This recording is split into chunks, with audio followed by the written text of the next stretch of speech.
Okay, Bismillahirrahmanirrahim. Assalamu alaikum. Welcome to this new lecture of calculus of variations. Today we are going to study isoperimetric problem और ये क्या होते हैं इनके बारे में आज हम डिस्कशन करेंगे। फिर इनके लिए जो रेलेवेंट आयल लैग्रांज इक्वेशन है वो कैसे बनती है, वो क्या है, वो भी हम देखेंगे। तो अ, इसको शुरू करने से पहले मैं आप लोगों को कुछ याद दिलाना चाहता हूँ। जब हम शुरू में मोटिवेशनल प्रॉब्लम्स पढ़ रहे थे तो हमने एक प्रॉब्लम देखा था, डीडोस प्रॉब्लम। ठीक है। और उस वक़्त अगर आप अपने नोट्स उठा लें तो वहाँ हमने इसके साथ लिखा था इट्स एन आइसोपेरिमेट्रिक प्रॉब्लम। ठीक है। You will see what are these problem. वहाँ मैंने ये कहा था कि हम इसको एज ए यानी एज ए टॉपिक पढ़ेंगे आइसोपेरिमेट्रिक प्रॉब्लम्स को। तो आज हम उनको पढ़ते हैं। आइसो जो डीडोस प्रॉब्लम था वो ये था कि if you have a coordinate plane and you have 2 points A and B, तो uh, let we draw some functions from this A to B. uh, Another one is for example this one, and let us put another one with green to be, say, this one.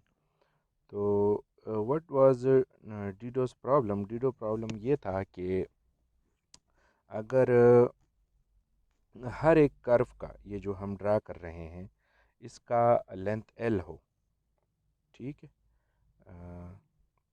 यानी किसी भी इसमें Y F X का, Y F X कहें, Y one, Y two, Y three कहें, उनका अगर length fix हो, एल हो, तो यानी कर्व किस शक्ल का हो कि जो उसके नीचे एरिया हो वो मैक्सिमम हो, F of X D X is maximum. ठीक है। इस कर्व को हम कैसे ड्रा करें?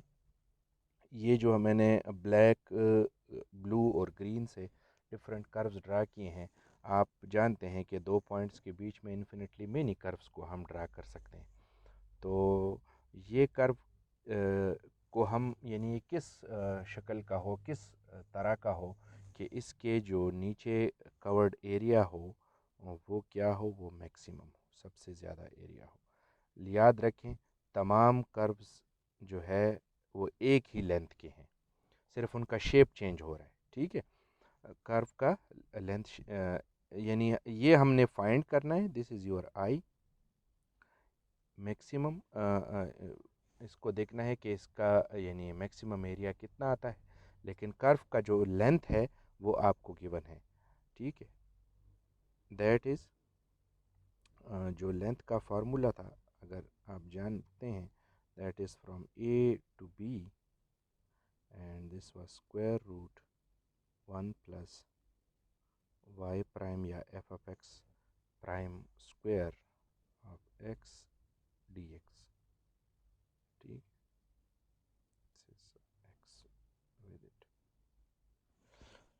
ओके, तो ये आपको गिवन है और आपने देखना है कि ये वाई एफ एक्स कैसा हो कि integral from A to B Y F X D X is maximum. Means के इसके अंडर जो एरिया आ रहा है वो क्या हो, वो मैक्सिमम हो। This was Dido's problem. So अब हम आइसोपेरिमेट्रिक प्रॉब्लम्स को जनरली डिफ़ाइन करते हैं, तो उससे आपको फिर जो है क्लियर हो जाएगा कि हम डीडोस प्रॉब्लम को आइसोपेरिमेट्रिक प्रॉब्लम क्यों कहते थे। आइसोपेरिमेट्रिक प्रॉब्लम शुरू करने से पहले आप ज़रा रिकॉल करें एमवीसी को। एमवीसी में मल्टी वेरिएबल का जो कोर्स था, उसमें आपने लैग्रांज मल्टीप्लायर्स का टॉपिक पढ़ा हुआ है। लैग्रांज मल्टीप्लायर्स, दैट वाज, वो क्या था, दैट वाज कंडीशनल एक्सट्रीमा। ठीक है। आप जो यूजुअली जो आप एक मैक्सिमा मिनिमा फाइंड करते हैं, उसका जो तरीक़ेकार था वो ये था कि आपको एक एफ ऑफ एक्स दिया जाता है और आप को से क्वेश्चन पूछते हैं कि find points at which this is maximum या मिनिमम, या इन अदर वर्ड्स एक्सट्रीमा। ठीक है। ये जर्नल एक्सट्रीमा है। व्हाट इज़ कंडीशनल एक्सट्रीमा या conditional maxima minima? That is found to be use by using Lagrange multipliers.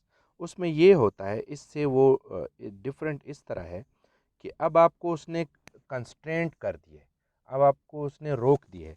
आपसे कहते हैं कि ये कोई फंक्शन है एफ ऑफ एक्स वाई, और ये जो इसकी एक्सट्रीमम वैल्यू फाइंड करें, यानी वो पॉइंट्स फाइंड करें जिन पर ये एक्सट्रीमम है, और आप रहें कहाँ पर। फॉर एग्ज़ाम्पल वो आपको कहें कि ये जो एक्स वाई है वो इस कंडीशन को सेटिस्फाई करते हैं, they are on the circle. For example X square plus Y square equal to 9। ठीक है। अब उसने आपको रोक दिए, यानी आपको कह रहे हैं कि इस सर्कल के ऊपर इस एफ ऑफ एक्स का की एक्सट्रीमम वैल्यू फाइंड कर दें।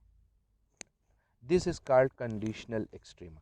और ये तो मैंने एग्जांपल दी। ये जो कंडीशन इक्वेशन, कंस्ट्रेंट इक्वेशन है, इसको आमतौर पे जी एफ एक्स वाई से रिप्रेजेंट किया जाता है।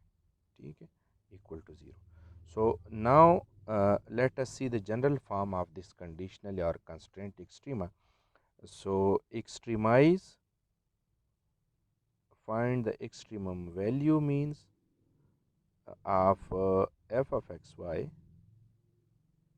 given to be in some expression with the condition that these x y satisfy this equation g of x y equal to 0. ये जी F x कोई एक्सप्रेशन होगा, जैसे मैंने अभी एग्जांपल में सर्कल कह दिया, पैराबोला हो सकता है, कोई और एक्सप्रेशन हो सकता है। तो उसके लिए ऐसे फंक्शंस को, ऐसे प्रॉब्लम्स को सॉल्व करने के लिए हमारा जो तरीक़ेकार होता था, हम एक पैरामीटर लेते थे लैम्डा। ठीक है। और हम क्या करते थे कि उसको ये del F was equal to lambda del G. ये what is del F? Del, you know that this is partial by partial X and partial by partial Y. ठीक है। तो ये कंडीशन रख के हम वहाँ से इस पैरामीटर को फाइंड करते थे। That was the approach, and इस पैरामीटर का नाम था लैग्रांज मल्टीप्लायर। ठीक है। ये एक अप्रोच होता था। एग्जैक्टली जो आइसोपेरिमेट्रिक प्रॉब्लम्स हैं वो इसी टेक्निक से डील होंगे। ठीक है, इसी तरीके से डील होंगे। बिल्कुल जो फंक्शंस के केस में लैग्रांज मल्टीप्लायर वाला टॉपिक है, आप ये समझ लें कि फंक्शनल्स के केस में आइसोपेरिमेट्रिक प्रॉब्लम्स का जो टॉपिक है ये सेम वही है। ठीक है। तो हम इस टेक्निक को लेके चलेंगे और आइसोपेरिमेट्रिक प्रॉब्लम्स को स्टडी करेंगे। सो ये क्या है, ऊपर इस टॉपिक में इन्होंने वही डीडोस प्रॉब्लम का जिक्र किया है। आपके पास, आप ये इसको पढ़ लें। आपके पास क्या है, you have to find the extremum value of this integral functional provided the constraint functionals I2 which is this one. देखिए, इसमें F1 है, इसमें F2 है, और आपने F1 को एक्सट्रीमाइज करना है having the condition in I2। ठीक, I2 आपको एक जो है वो कंडीशन दी गई है, और दूसरे को, पहले को आपने एक्सट्रीमाइज़ करना है इस दूसरे कंडीशन को जहन में रखते हुए। एग्जैक्टली जिस तरह हम लेग्रांज मल्टीप्लायर के केस में करते थे कि हमने f को एक्सट्रीमाइज़ करना होता था having the condition on g of X Y. ठीक है, तो ये g ऑफ एक्स वाई आपका I2 है and f of X Y आपका ये I1 है। ठीक है, अच्छा, फिर ऐसे प्रॉब्लम्स को सॉल्व करने का तरीका ये है कि आप एक I बनाएंगे और उसमें एक f रखेंगे। ठीक है, और ये f आपका कैसा होगा, this will be f1 plus lambda times f2। देखिए वही पैरामीटर उसमें आ गया जो हमारे पास लेग्रांज मल्टीप्लायर के केस में था। ठीक है, अब आप ये कह लें कि आपके पास ये कोई फंक्शनल है f और इसको आपने एक्सट्रीमाइज़ करना है। इन अदर वर्ड्स हमने उसमें से इस कंस्ट्रेंट प्रॉब्लम को हमने यूजुअल प्रॉब्लम बना दिया। तो अब आपके पास एक f मौजूद है, आप इससे एक कैपिटल I बनाएंगे और उस I के रिस्पेक्ट से आप आयलर लैग्रांज इक्वेशन अप्लाई करेंगे। ठीक है, दिस वन। तो वहाँ से एक डिफरेंशियल इक्वेशन बनेगी, उसमें फिर लैम्डा होगा, उस लैम्डा को किसी तरह से आपने एलिमिनेट करना है। ठीक है, ये उसकी जो है वो आपने सेटिंग करनी है। सो ये जर्नल तरीक़ेकार होगा। अब हम इसके ऊपर अगर इस क्वेश्चन को सॉल्व कर लें तो होपफुली आपको कुछ जर्नल आइडिया क्लियर होगा। सो क्वेश्चन इज़ के find the extremum value for which the functional I1 is given with this way is extremum subject to the condition this। ठीक है, अब आपको उसने ये फंक्शनल दिया है, ये कंडीशन दी है और आपसे कह रहे हैं कि find the extremum value. Okay, so you will create the functional f with this technique। देखें, this was f equals to f1 plus lambda f2। ठीक है, f1 आपका ये वाला है और f2 आपका ये वाला है। तो देखें यही बना y prime square plus lambda y। Okay, now जब आपके पास ये f बना ये वाला, तो आप देख रहे हैं कि इसके अंदर x डायरेक्टली इन्वॉल्व नहीं है। So better to use Beltrami. हमने यहाँ बिल्ट्रामी आइडेंटिटी यूज़ की और कुछ सिंप्लिफिकेशन करके हमारे पास ये कुछ स्टेप्स हैं। मेरा ख़्याल है इसमें कोई ऐसी बात नहीं है। So you can easily reach this equation in the blue box. अगर कोई कन्फ्यूजन है तो आप यहाँ इसका पूछ सकते हैं। नेक्स्ट अब आपने इसमें से जो C1 और C2 कांस्टेंट्स हैं वो कैलकुलेट करने हैं। तो उसके लिए आपको ये कंडीशंस गिवन है, इनको आपने यूज़ करके वो कांस्टेंट्स फाइंड करने हैं। तो देखें, you find them through this way. अब आपके पास जो इक्वेशन आई वो ये वाली आ गई। एंड इफ़ यू सी इसमें सिर्फ एक अननोन रह गया है विच इज़ लैम्डा। ठीक है, तो आपके पास जो कंस्ट्रेंट इक्वेशन गिवन है दैट इज़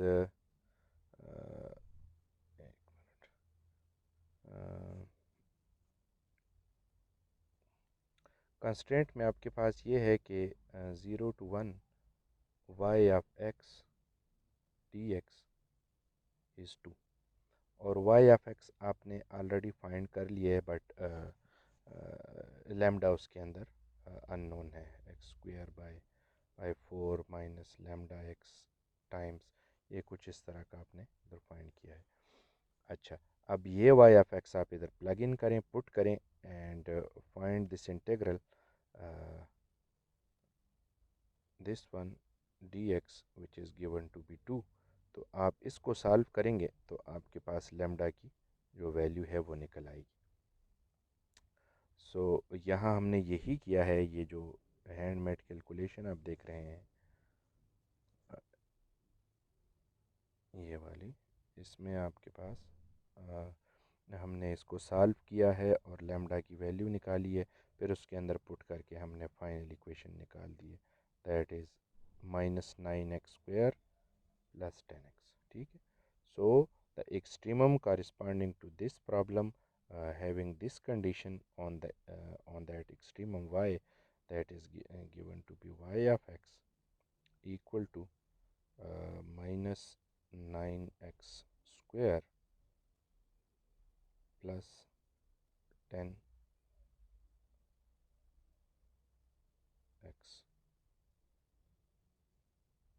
ओके, तो आई थिंक आपको बात समझ आ गई होगी कि अब आपने एक नहीं बल्कि दो फंक्शनल्स के साथ डील करना है, और एक के ऊपर कंडीशन दी गई होगी और एक पहले को आपने एक्सट्रीमाइज़ करना होगा। ठीक है, तो तरीक़ेकार वही लेग्रांज मल्टीप्लायर्स के तरीके से ही होगा। आपने एक नया फंक्शनल क्रिएट करना होगा इस फॉर्म का, जिसमें से पहला पार्ट आएगा पहले फंक्शनल से, दूसरा लैम्डा टाइम्स दूसरा फंक्शनल। ठीक है, और फिर आपने उसमें जो उसकी फॉर्म बनेगी, जो फंक्शनल की फॉर्म बनेगी, उसी से रेलेवेंट जो भी इक्वेशन बनती है उस फंक्शनल को देख के आपने वो इक्वेशन यूज़ करनी है, और फिर उसमें से उसकी सिंप्लीफिकेशन करके कांस्टेंट्स और इस पैरामीटर लैम्डा को फाइंड करना है, एंड देन आपके पास जो उसका फाइनल एक्सट्रीमम होगा वो आएगा। ठीक है, if we see some relevant problems related to this topic, तो उसमें जो फर्स्ट वन है वो ये पहले इक्वेशन में है कि आपके पास ये फंक्शनल दिया गया है, आपसे कह रहे हैं extremize this if we are having this condition. ठीक है, this is the first problem. तो इसका सलूशन साथ दिया गया है, ये आपने टेक्निक्स यही आइसोपेरिमेट्रिक वाले यूज़ करके आपने इसको फाइंड करना है। ठीक है, दूसरा प्रॉब्लम ये है, this is quite important problem, और ये आया भी है एग्ज़ाम्स के अंदर पिछले। तो इसमें आपको ये कंडीशन दी गई है। ठीक है, आपके पास ये फंक्शनल है, ये कंडीशन दी गई है, इसमें इंटीग्रल के फॉर्म में उसे नहीं गिवन। इनफैक्ट आपका इंटीग्रल से कोई ख़ास, अगर आप गौर करें तो दूसरे इंटीग्रल से इतना वास्ता नहीं पड़ता, अनलेस कि आपने उस पैरामीटर की कोई वैल्यू निकालनी हो। तो आपके पास ये f है, f2 है इस केस में। ठीक है, आपने इसको जस्ट यूज़ करना है। तो यहाँ पर जो फंक्शनल बनेगा वो दो कर्व्स वाला बनेगा, y और y of x and z of x। तो ज़ाहिर है आयलर जो उससे रेलेवेंट इक्वेशन है वो वाली यूज़ होगी। सही है, इसीलिए हमने यहाँ सोल्यूशन में लिखा हुआ है y of x and z of x। ठीक है,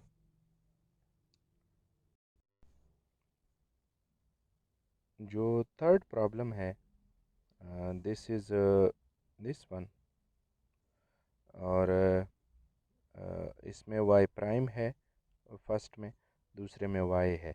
इस टाइप का भी हमने एक देख भी लिया। ठीक है, तो यू ट्राई, आप को मैं ये बता दूं कि ये जो 2 डबल स्टार वाला, 2 स्टार वाला, 1 2 3, ये सारे इम्पोर्टेंट प्रॉब्लम है।